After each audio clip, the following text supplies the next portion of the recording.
Thank you for inviting me. It's a pleasure to be here.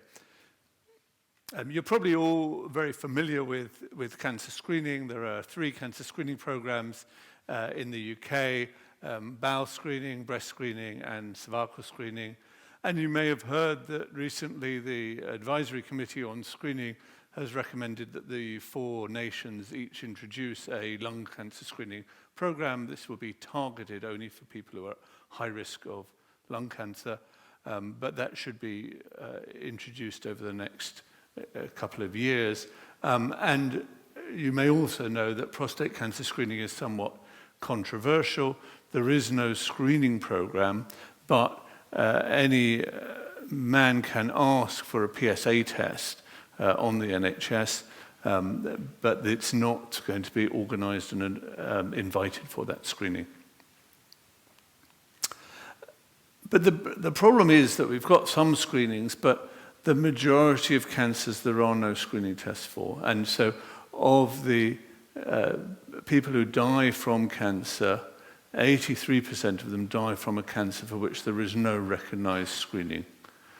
So there's a real problem. And so even if we really improve breast screening and bowel screening and cervical screening, it wouldn't do very much to the overall picture of cancer deaths in this country. So yes, it would be nice if we could get more participation in screening, particularly from more deprived populations, from ethnic minority groups, but that isn't going to address the problem of cancer. So before I go on, I just want to declare that I'm on the Scientific Advisory Board of GRAIL, which is one of the companies that has a multi-cancer early detection test that I'll be talking about. So in this talk, I want to talk about what makes screening special, why screening is quite different from other medical interventions, why we screen, why we need to think about it quite carefully. And then talk about the main approaches to cancer screening and how we're evolving from just looking or feeling for an early cancer to doing very sophisticated molecular tests. And then to talk about what the future of cancer screening might look like with these multi-cancer tests and where we are in terms of evaluating one of those tests and what timelines in terms of when that really might change how screening works in the UK.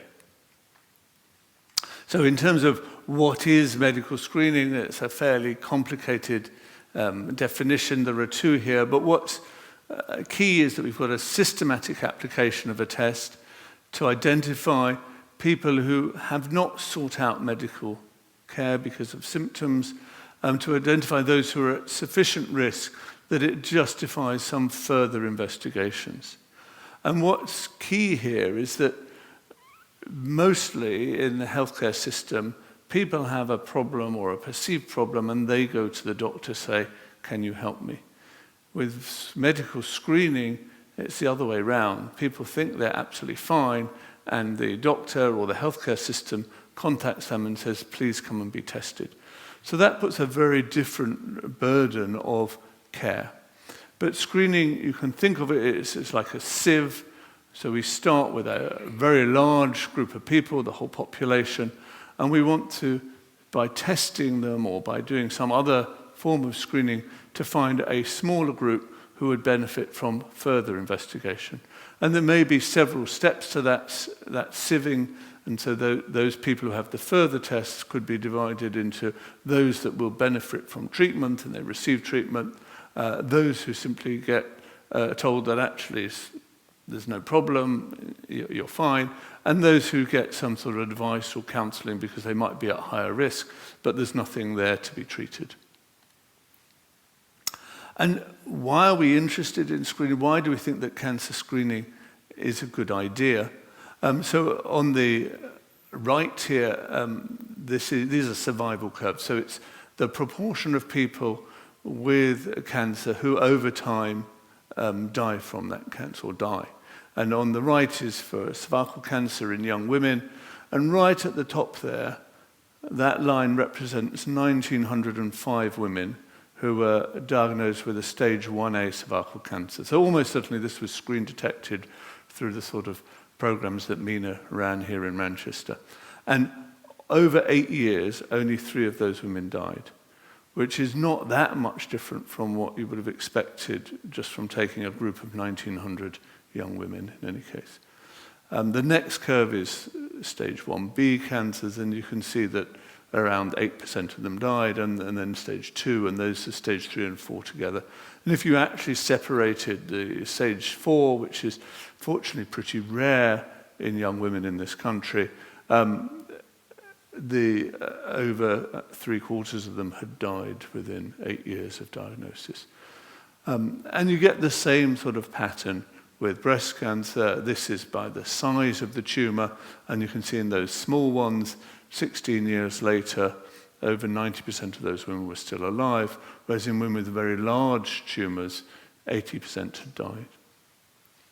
And the good thing, both of these cancers, we have screening programs, and so the early cancers are dominating. I think 84% of breast cancers are at stage 1 or 2 in this country, and they have a really good prognosis, whereas if you're diagnosed with breast cancer late, it's much harder to treat, and often the treatment is only palliative.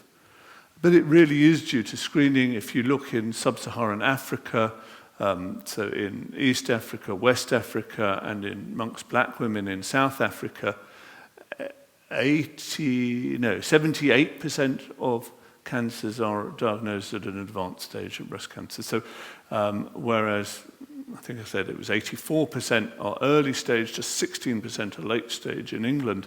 If you don't have screening programs, if you don't have health systems that can diagnose cancer early, the majority present when it's pretty much too late to treat. And the treatment has to be quite heroic to really help somebody.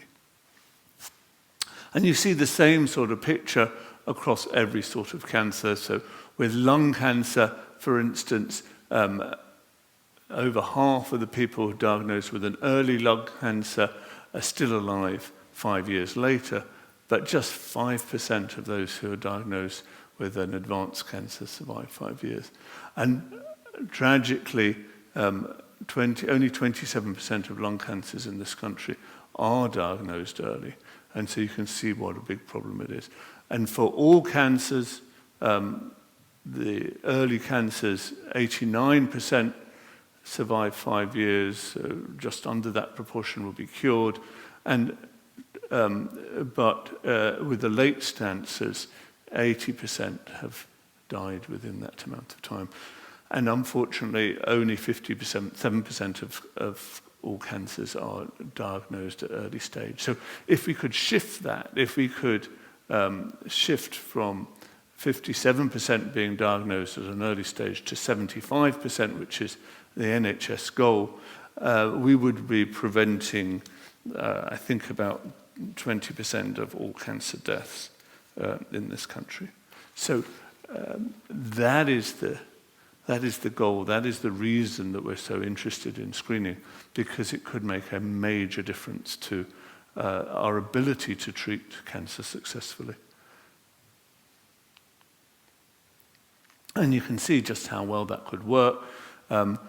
This was a trial of a flexible sigmoidoscopy. You may have remembered that there was, in bowel screening, people aged 55 were invited to have a bowel scope test, as it was called.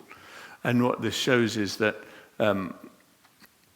in the trial, comparing those people who were invited for bowel scope with those that weren't, there was a 36% reduction in the left-sided cancers and a 31% reduction in deaths from bowel cancer. And if you look in those people who actually got screened compared to the people who weren't invited, that was a 50% reduction in the distal cancers and a 43% reduction in deaths from cancer. So it really does work. And you can see that it takes time to catch up. So that was introduced as a screening program. Unfortunately, it wasn't at all popular. Nobody liked getting endoscopy. So this part of the tube is passed up the back passage.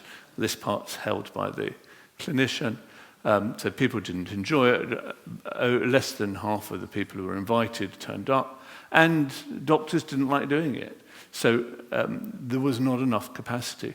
So even though it really worked, has a major impact in reducing not only deaths from bowel cancer, but just getting bowel cancer, because they find these little polyps that are precancers, which can be taken out with that. They either have a camera there or there's a little sort of lasso and they can remove the thing completely.